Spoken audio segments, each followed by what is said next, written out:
Good morning, guys. I just got up. So comfortable.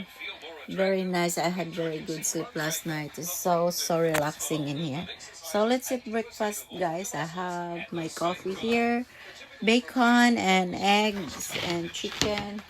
See that? I just got up. My hubby, he ate his breakfast already. And I don't know where he went. Ayan, nag-ulan-ulan konti kaninang madaling araw. The good thing yesterday hindi umulan sa pag-ano namin dito. Sa pagkuha ng caravan. So, thank God, dininig yung aking mga prayers ko na hindi uulan kahapon. So, ayan, kain na po tayo.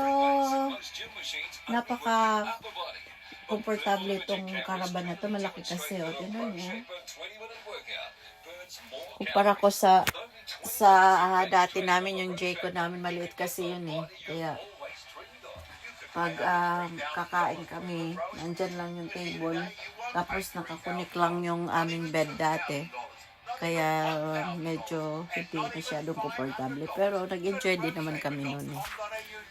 Ngayon, ang laki. Sobrang comfortable talaga. Sobra.